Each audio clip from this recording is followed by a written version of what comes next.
Malam itu, Jakarta sunyi.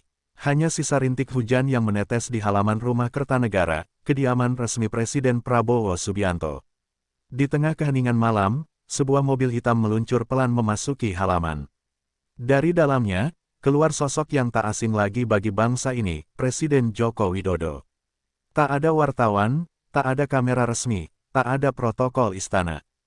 Hanya dua pemimpin besar bangsa yang duduk berhadapan, membicarakan sesuatu yang jauh lebih penting dari sekadar politik masa depan Indonesia. Inilah kisah pertemuan langka antara dua sahabat, dua rival lama yang kini bersatu di bawah merah putih. Sebuah malam yang akan dikenang dalam sejarah, bukan karena kekuasaan, tapi karena keikhlasan. Dari nasi goreng kampung hingga pesan terakhir menjelang fajar, pertemuan ini bukan sekadar silaturahmi, tapi simbol estafet kepemimpinan, simbol bahwa persatuan masih hidup di negeri ini. Selamat datang di kisah penuh makna, pertemuan tengah malam di Kertanegara. Sebuah cerita tentang amanah, persahabatan, dan Indonesia. Malam itu, Jakarta seolah menahan napas. Langit mendung bergelayut di atas kawasan elit Kertanegara, sementara hujan rintik-rintik menetes pelan di atas daun-daun yang basah. Di balik pagar tinggi berwarna hitam pekat, kediaman Prabowo Subianto tampak hidup. Lampu-lampu halaman menyala redup, memantulkan bayangan patung kuda yang berdiri gagah di tengah taman depan. Suasana malam itu bukan malam biasa, para pengawal terlihat lebih siaga, ajudan berjalan cepat membawa map-map penting, dan aroma kopi hangat tercium dari ruang tamu yang luas. Prabowo duduk di kursi kayu besar dengan sandaran ukiran khas Jawa. Wajahnya tenang, namun sorot matanya dalam. Di hadapannya, segelas teh melati masih mengepul, menebarkan wangi menenangkan. Di dinding ruang tamu, tergantung lukisan kuda putih berlari di padang luas, simbol kebebasan yang selama ini ia junjung tinggi. Sembari menatap lukisan itu, pikirannya melayang pada perjalanan panjang hidupnya, dari medan tempur, dunia politik, hingga kini duduk di kursi tertinggi Republik. Malam ini, ia menunggu seseorang yang dulu menjadi lawannya, tetapi kini datang sebagai sahabat lama. Suara jam dinding berdentang pelan menandakan pukul 8:05. Prabowo menoleh ke arah jendela, melihat genangan air di halaman yang memantulkan cahaya lampu temaram. Ia menghela napas panjang. Di luar, suasana sunyi. Tak ada suara teriakan wartawan, tak ada kilatan kamera seperti biasanya. Semua berjalan diam-diam, penuh kehati-hatian. Malam itu hanya untuk dua orang, dua sosok yang telah mencatat sejarah besar dalam politik Indonesia. Beberapa ajudan masuk perlahan, memberikan laporan singkat bahwa tamu yang ditunggu sudah dalam perjalanan. Prabowo hanya mengangguk. Ia tidak banyak bicara malam itu, seolah ingin menyimpan energi untuk percakapan yang akan segera terjadi. Dalam diam, ia mengambil sapu tangan, mengelap kacamatanya, lalu menatap meja di hadapannya. Di sana tergeletak sebuah map kecil berwarna coklat, bertuliskan catatan reformasi pertahanan dan kedaulatan bangsa. Hujan di luar semakin deras. Suaranya berpadu dengan denting lembut air yang menetes dari talang atap. Prabowo berdiri, berjalan pelan ke jendela besar yang menghadap halaman. Ia membuka tirai sedikit, menatap jalan yang masih basah. Dalam hatinya, ia tahu, pertemuan ini bukan sekadar silaturahmi biasa. Ada banyak hal yang harus dibicarakan, tentang bangsa, tentang rakyat, dan tentang masa depan. Ia teringat masa-masa penuh persaingan politik yang keras. Bagaimana dulu, setiap langkahnya diawasi, setiap ucapannya disalahartikan. Tapi kini, setelah semua perjalanan panjang itu, ia tak lagi memendam amarah. Justru ada rasa lega dan kebijaksanaan yang tumbuh dari pengalaman. Waktu memang, penyembuh yang paling adil, gumamnya lirih, nyaris tak terdengar. Dari kejauhan, suara deru mesin mobil konvoi mulai terdengar mendekat. Prabowo melangkah ke depan pintu, menegakkan tubuhnya, dan menyuruh ajudan membuka pagar. Lampu kendaraan menembus kabut hujan, memperlihatkan sosok yang ia kenal baik, mantan Presiden Joko Widodo, turun dari mobil hitam sederhana. Di saat itulah, detak jantung Prabowo sedikit berubah ritmenya. Ada campuran rasa haru, hormat, dan nostalgia yang tak bisa disembunyikan. Dan ketika pintu utama terbuka, angin malam membawa aroma tanah basah yang segar. Jokowi berjalan perlahan mendekat, senyumnya khas, hangat, seperti dulu. "Assalamualaikum, Mas Bowo," ucapnya tenang. Prabowo menjawab dengan senyum lebar dan tatapan penuh makna, "Waalaikumsalam, Mas Jokowi, silakan masuk." Malam yang basah itu menjadi saksi awal sebuah pertemuan bersejarah, dua pemimpin bangsa, dua jiwa yang pernah berseberangan, kini dipertemukan oleh takdir dan cinta mereka pada Indonesia. Mobil hitam yang membawa Joko Widodo berhenti perlahan di halaman rumah besar itu. Hujan masih menetes lembut, menciptakan suara ritmis di atas kap mobil. Dari balik kaca, tampak sosok pria berwajah tenang dengan rambut yang mulai memutih di sisi pelipis. Ia mengenakan batik coklat sederhana dan jaket hitam tipis. Tidak ada kemewahan, tidak ada protokol rumit, seperti kebiasaannya sejak dulu, Jokowi selalu tampil dengan kesederhanaan yang khas. Begitu pintu mobil terbuka, ia mengangkat tangan memberi salam kecil kepada para ajudan yang berjaga, sebelum melangkah masuk ke pekarangan rumah. "Assalamualaikum, Mas Bowo," ucapnya dengan nada hangat, suaranya lirih namun tegas. Prabowo yang sudah menunggu di depan pintu menyambut dengan senyum tulus. "Waalaikumsalam, Mas Jokowi. Akhirnya datang juga, saya kira hujan bakal menahan langkahmu malam ini." Keduanya tertawa kecil, tawa yang memecah ketegangan dan menepis bayang-bayang rivalitas lama. Sekilas, suasana di antara mereka seperti dua sahabat lama yang kembali bertemu setelah sekian lama berpisah. Begitu masuk ke ruang tamu, Prabowo mempersilakan Jokowi duduk di kursi kayu besar yang menghadap ke arah lukisan pemandangan sawah.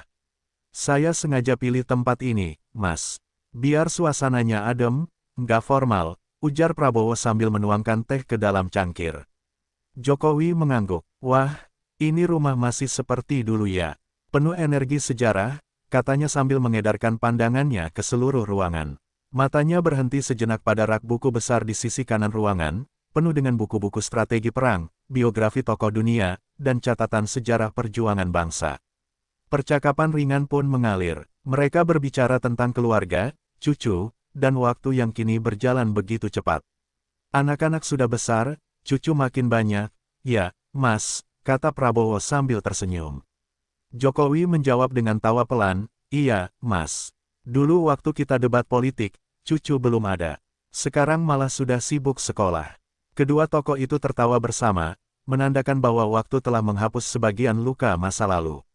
Namun di balik tawa itu, ada getar suasana yang sulit dijelaskan. Keduanya tahu, malam ini bukan sekadar reuni dua pemimpin.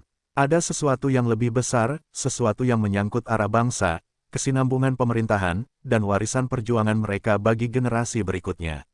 Prabowo menatap wajah Jokowi yang tampak lebih tua tapi juga lebih tenang. Dalam diam, ia tahu, mantan presiden itu membawa pesan penting. Jokowi meneguk teh hangat yang disajikan Prabowo. "Rasanya masih sama, iya. Teh melati. Waktu saya datang pertama kali ke sini, tahun 2019, ini juga yang disajikan." Prabowo tersenyum kecil. "Ya, saya percaya, yang klasik kadang lebih bermakna dari yang baru. Sama seperti silaturahmi ini." Ucapan itu membuat Jokowi terdiam sejenak. Ia menatap Prabowo dengan mata yang lembut, seolah ingin mengatakan banyak hal yang tak terucap. Hujan di luar mulai mereda, menyisakan aroma tanah basah yang menenangkan. Di dalam rumah, suasana berubah menjadi lebih intim dan penuh kehangatan. Dua tokoh yang pernah saling berseberangan kini duduk berdampingan, tanpa jarak, tanpa politik. "Saya senang bisa datang ke sini, Mas," ujar Jokowi pelan. "Saya juga senang bisa menyambutmu lagi, Mas," jawab Prabowo dengan nada tulus. Tidak ada perbedaan kursi kekuasaan malam itu. Hanya dua anak bangsa yang sama-sama mencintai negeri mereka. Di luar rumah, para ajudan menjaga dalam diam. Mereka tahu, percakapan di balik pintu itu bukan percakapan biasa. Mungkin tak akan ada catatan resmi, tak akan ada rilis media, tapi justru disinilah, di tengah hujan, di rumah tua penuh sejarah, lahir kembali semangat persatuan dua tokoh besar Indonesia. Pertemuan ini mungkin singkat, tapi maknanya akan bertahan lama di ingatan bangsa. Setelah beberapa saat berbincang ringan, suasana mulai terasa lebih tenang. Hujan di luar telah berhenti sepenuhnya, meninggalkan aroma tanah basah yang menyeruak ke dalam ruangan. Jokowi bersandar di kursinya, menatap lukisan besar di dinding yang menggambarkan kuda putih berlari bebas di padang rumput. "Saya ingat, dulu waktu masa kampanye, Mas sering bicara tentang kuda, tentang keberanian dan disiplin. Sekarang saya baru paham, itu bukan cuma simbol," katanya dengan nada pelan, seperti berbicara kepada dirinya sendiri. Prabowo tersenyum, lalu menegakkan tubuhnya. Saya waktu itu terlalu keras mungkin, Mas. Tapi memang begitulah saya dididik, dalam dunia militer, semua harus tegas, tidak boleh setengah-setengah. Ia menatap Jokowi dengan pandangan jujur. Tapi saya akui, Mas, waktu itu saya salah paham tentangmu. Saya pikir engkau hanya orang sederhana dari Solo tanpa strategi. Ternyata saya keliru. Jokowi tertawa kecil. Dan saya juga salah tentang Mas Bowo. Saya kira Mas hanya tahu soal perang dan barisan. Padahal ternyata, Mas ini punya hati yang lembut juga. Keduanya tertawa bersama, sebuah tawa yang memecah beban sejarah di antara mereka. Tawa itu bukan tawa politikus, melainkan tawa dua manusia yang akhirnya memahami satu sama lain setelah melewati badai panjang. Di balik tawa itu, ada rasa hormat yang tumbuh perlahan, rasa hormat antara dua karakter yang berbeda tapi saling melengkapi. Mas, ujar Jokowi kemudian, suaranya mulai serius, saya masih ingat debat terakhir kita. Waktu itu saya pikir hubungan kita tidak akan pernah membaik. Tapi setelah Pilpres usai, waktu kita duduk bersama di istana, saya merasa seperti kembali ke rumah. Ada perasaan bahwa kita ini sebenarnya bukan musuh, kita hanya berbeda jalan menuju tujuan yang sama.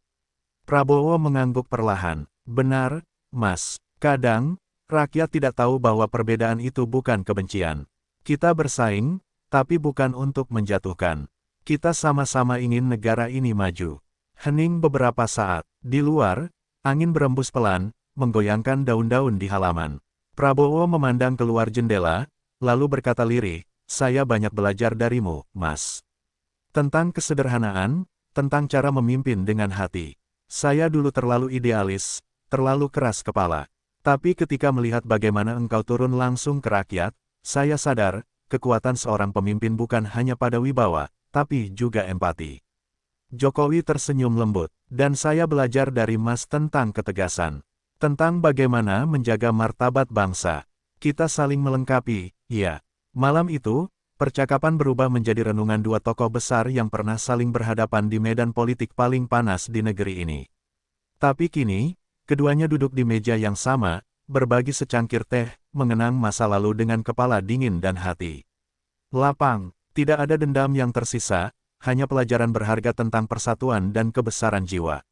Mas, kata Jokowi pelan, mungkin perbedaan kita dulu memang harus terjadi. Supaya bangsa ini belajar. Supaya rakyat tahu bahwa persaingan itu bukan alasan untuk bercerai. Prabowo mengangguk mantap. Benar, Mas. Dan malam ini, saya anggap sebagai bab baru. Bukan antara Prabowo dan Jokowi, tapi antara dua anak bangsa yang menulis kisah baru untuk Indonesia. Di ruangan itu, dua pemimpin yang pernah bertarung kini berbagi keheningan. Tak ada lagi panggung, tak ada lagi sorak penonton. Hanya ada rasa lega, dan sebuah keyakinan bahwa perbedaan, bila dikelola dengan kebesaran hati, justru menjadi kekuatan yang paling indah bagi sebuah bangsa. Suasana di ruang tamu itu berubah lebih hening. Setelah gelas teh mereka hampir kosong, percakapan mulai bergeser dari kenangan masa lalu menuju topik yang lebih dalam, tentang negeri, tentang rakyat, dan tentang arah Indonesia ke depan. Jokowi meletakkan cangkirnya perlahan ke meja, lalu menghela napas panjang. Mas Bowo, ujarnya lembut, saya tahu tanggung jawab yang ada di pundakmu sekarang tidak ringan. Bangsa ini sedang luka karena perpecahan, luka karena ekonomi yang belum pulih sepenuhnya, dan luka karena kepercayaan rakyat yang mulai goyah. Prabowo menatapnya lekat, tidak membantah, tidak juga memotong. Ia tahu, apa yang dikatakan Jokowi bukan kritik, tapi bentuk keprihatinan seorang mantan pemimpin yang masih mencintai tanah air. Saya merasakan itu, Mas, jawab Prabowo tenang. Setiap malam saya memikirkan rakyat di pelosok, yang tanahnya tergusur, yang masih susah makan, yang kehilangan harapan. Negara ini besar, tapi tantangannya juga besar. Ia berhenti sejenak, menatap jendela yang menampakkan bayangan lampu taman. Kadang saya merasa, memimpin bangsa ini bukan tentang kebijakan, tapi tentang menjaga hati rakyat agar tetap percaya pada negaranya. Jokowi mengangguk pelan. Benar, Mas, saya dulu sering merasa hal yang sama. Kita tidak sedang melawan musuh di medan perang, tapi melawan rasa apatis dan ketidakpercayaan rakyat terhadap pemerintahnya sendiri. Itu jauh lebih sulit. Ia tersenyum kecil. Saya sering mengingatkan diri saya, bahwa pemimpin itu bukan untuk dipuja, tapi untuk mengabdi. Dan pengabdian itu tidak selalu mendapat tepuk tangan. Prabowo menatapnya dalam, lalu mengangguk. Saya tahu, Mas, dan saya berjanji pada diri sendiri, kalaupun nanti sejarah tidak menulis nama saya sebagai pahlawan, setidaknya rakyat akan tahu, saya tidak pernah berhenti berjuang untuk mereka. Hening sejenak. Di luar, suara jangkrik terdengar samar, menandakan malam kian larut. Jokowi lalu bersandar sedikit ke depan, menatap Prabowo dengan tatapan tulus. Mas, saya datang malam ini bukan hanya untuk silaturahmi. Saya ingin memberi pesan, jangan pernah biarkan bangsa ini terpecah karena kepentingan. Politik bisa berbeda, tapi merah putih tetap satu. Kalau kita, dua orang yang pernah bersaing keras saja bisa duduk bersama seperti ini, seharusnya rakyat juga bisa belajar dari itu. Prabowo menarik napas dalam. Ucapannya mengingatkan Prabowo pada kondisi bangsa yang sering dipenuhi ujaran kebencian, fitnah, dan adu domba. Saya setuju, Mas. Kadang saya miris melihat rakyat kita dibelah oleh kepentingan kelompok kecil. Padahal musuh kita bukan sesama anak bangsa, tapi kemiskinan dan ketidakadilan. Itu yang sebenarnya harus kita lawan bersama. Jokowi tersenyum, matanya berkilat di bawah cahaya lampu temaram. Saya tahu, Mas Bowo orang yang keras kepala. Tapi saya juga tahu, Mas punya cinta yang besar untuk negeri ini. Jangan biarkan siapapun mengubah itu. Rakyat butuh pemimpin yang tegas tapi juga adil. Kalau bisa menjaga itu, saya yakin bangsa ini akan kembali kuat. Prabowo terdiam, tapi senyum tipis muncul di wajahnya. Ia menepuk bahu Jokowi pelan. Terima kasih, Mas. Kadang nasihat seperti ini lebih berarti daripada 1000 rapat kabinet. Keduanya lalu terdiam beberapa saat, menikmati keheningan malam yang penuh makna. Tak ada pidato, tak ada kamera, tak ada sorotan publik. Hanya dua sosok yang pernah berada di puncak kekuasaan, kini duduk sejajar sebagai sahabat yang berbagi beban batin tentang negeri yang mereka cintai. Di luar, angin membawa aroma dedaunan basah dan suara gemericik air di taman, seolah ikut menyampaikan pesan damai bahwa luka negeri ini akan sembuh, asal para pemimpinnya masih punya hati. Jam dinding menunjukkan pukul 11:15 menit. Hujan benar-benar berhenti, menyisakan udara lembab yang menempel di kaca jendela besar ruang tamu itu. Para ajudan yang tadinya mondar-mandir kini diminta keluar oleh Prabowo. Tidak usah ada yang di dalam, katanya pelan namun tegas. Saya dan Mas Jokowi ingin bicara berdua. Mereka semua paham, jika Prabowo sudah berbicara dengan nada seperti itu, berarti topik yang akan dibicarakan sangat penting. Pintu ruang tamu tertutup perlahan, meninggalkan dua orang tokoh bangsa itu dalam keheningan yang nyaris sakral. Jokowi memandang ke sekeliling ruangan yang kini sepi. Sudah lama saya tidak berada di ruangan setenang ini, katanya pelan, sambil menatap meja kayu di hadapannya. Saya jadi ingat malam-malam panjang di istana, ketika harus memutuskan sesuatu yang bisa mengubah arah negeri. Prabowo hanya mengangguk, lalu berkata lirih, saya tahu rasanya. Kadang keputusan yang benar pun tidak selalu terlihat indah di mata rakyat. Ucapannya menggantung, seolah membuka jalan untuk pembicaraan yang lebih serius. Beberapa detik berlalu tanpa kata. Lalu Jokowi membuka percakapan dengan nada pelan tapi tegas, Mas, ada hal yang harus saya sampaikan. Hal yang tidak bisa saya tulis dalam laporan atau disampaikan di forum resmi. Prabowo menatapnya tajam, tapi wajahnya tetap tenang. Silakan, Mas. Di ruangan ini, tidak ada yang off the record. Semua bisa kita bicarakan. Jokowi menarik napas panjang, lalu menatap lurus ke mata Prabowo. Ada kekuatan besar yang sedang bermain. Bukan dari luar negeri saja, tapi juga dari dalam. Mereka ingin memecah pemerintahanmu, membuat rakyat kehilangan kepercayaan, bahkan menanam orang-orang mereka di dalam sistem. Prabowo mendengarkan dengan seksama, tanpa menampakkan emosi berlebihan. Tangannya menggenggam cangkir teh yang kini sudah dingin. Saya sudah mencium hal itu, Mas. Tapi saya ingin mendengarnya langsung dari seseorang yang pernah melihatnya dari dalam. Benar, lanjut Jokowi, suaranya semakin serius. Saya masih punya beberapa orang yang setia, mereka melaporkan ada pergerakan besar yang mencoba menggiring opini publik. Tujuannya bukan menjatuhkan pemerintah dengan senjata, tapi dengan isu yang bisa membuat rakyat muak, membuat bangsa ini tampak gagal. Ia menunduk sejenak. Mereka sudah mulai membangun jaringan di ekonomi, media, bahkan di beberapa kementerian. Prabowo menatap ke arah jendela, melihat pantulan wajahnya di kaca. Saya tahu medan seperti ini, ujarnya perlahan. Perang yang tidak kelihatan musuhnya jauh lebih berbahaya. Tapi saya sudah bersumpah, saya tidak akan biarkan negeri ini jatuh ke tangan mereka. Suaranya dalam, penuh tekad. Jokowi hanya mengangguk. Itu sebabnya saya datang malam ini. Saya tidak ingin memberi nasihat, saya hanya ingin mengingatkan, jangan percaya semua orang yang tersenyum di hadapanmu, Mas. Kadang, yang tersenyum paling manis justru yang paling berbahaya. Hening sejenak, hanya terdengar suara angin dari ventilasi kecil di dinding.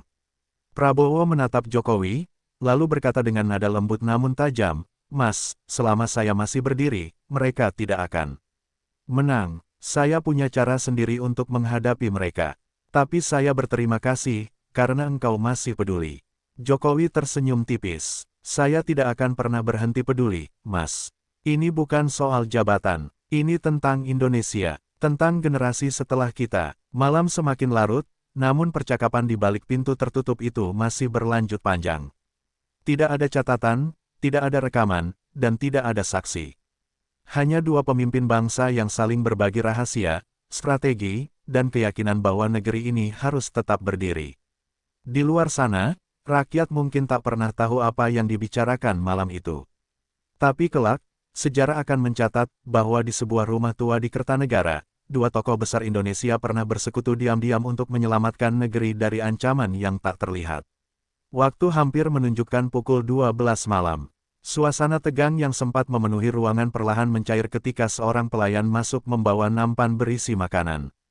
Mas Bowo, Mas Jokowi, saya bawakan sedikit nasi goreng kampung dan sate kambing, seperti biasa, kata pelayan itu sambil menunduk sopan.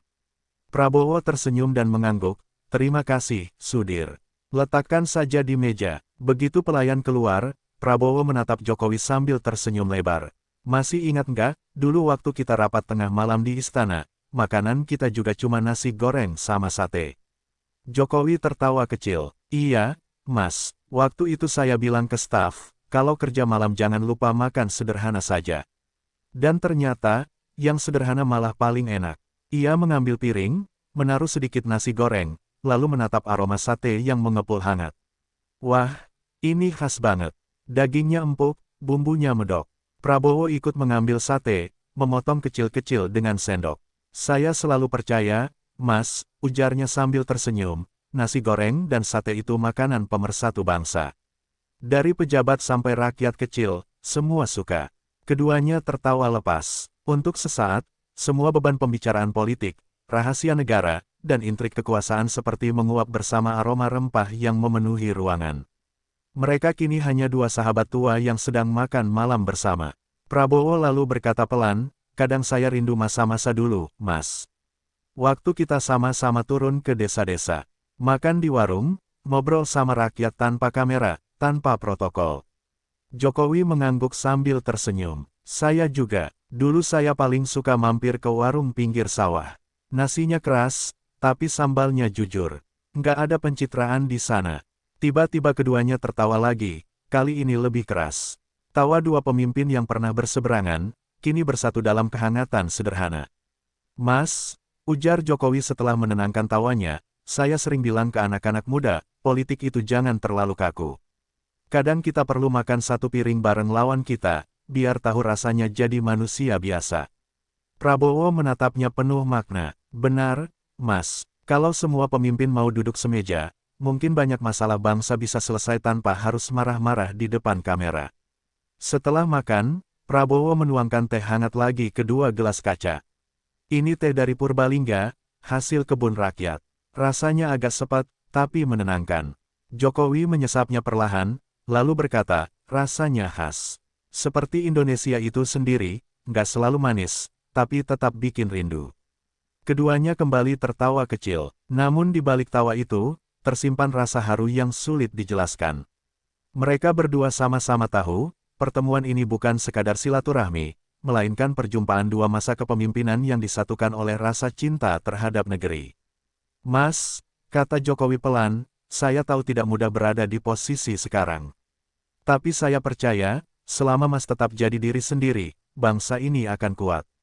Prabowo menatapnya lama, lalu menjawab, terima kasih, Mas. Saya tidak akan Mengkhianati amanah ini, saya belajar banyak dari engkau.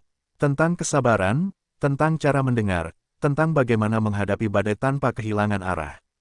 Jokowi mengangguk, matanya sedikit berkaca. Dan saya belajar dari Mas, tentang bagaimana berdiri tegak di hadapan tekanan. Kita saling melengkapi. Malam semakin larut, tapi tak seorang pun dari mereka terlihat lelah. Justru suasana terasa semakin hangat. 2 piring nasi goreng sudah kosong, tusuk sate berserakan di piring. Di atas meja, hanya tersisa 2 cangkir teh hangat yang perlahan mendingin. Mereka duduk lebih santai kini, tanpa sekat, tanpa peran.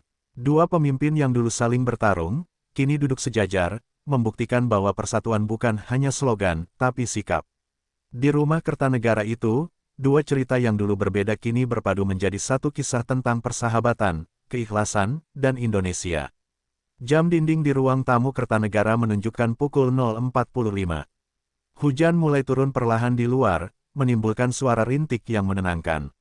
Lampu ruang tamu kini redup, hanya menyisakan cahaya lembut dari lampu gantung di tengah ruangan. Jokowi dan Prabowo masih duduk berdampingan. Setelah keheningan panjang, Jokowi menghela napas dalam. Mas Bowo, ucapnya pelan, ada satu hal yang ingin saya titipkan sebelum saya benar-benar mundur dari semua urusan pemerintahan. Prabowo menatapnya penuh perhatian. Silakan, Mas, apapun itu, saya dengarkan. Jokowi menatap jauh keluar jendela, ke arah taman yang basah oleh hujan. Saya sudah memimpin bangsa ini hampir 10 tahun. Saya tahu betul, kekuasaan itu seperti pisau bermata dua. Di tangan orang bijak, ia bisa jadi alat untuk memotong ketidakadilan. Tapi di tangan yang salah, ia bisa melukai bangsa sendiri. Prabowo terdiam, kata-kata itu menembus ke dalam hatinya. Ia tahu, Jokowi tidak sedang berbicara soal teori. Ia berbicara dari pengalaman panjang, tentang tekanan politik, fitnah, pengkhianatan, dan kesetiaan yang diuji berkali-kali. Saya tahu Mas Bowo punya niat tulus membangun negeri ini, lanjut Jokowi, tapi hati-hati dengan orang-orang di sekitar. Tidak semua yang tersenyum padamu benar-benar mendukungmu. Ada yang datang dengan pujian, tapi membawa racun di belakang. Prabowo menatap lurus ke mata Jokowi, lalu mengangguk pelan. Saya paham, Mas. Dunia politik memang keras, tapi saya berjanji akan tetap berpihak pada rakyat. Itu satu-satunya alasan saya menerima amanah ini.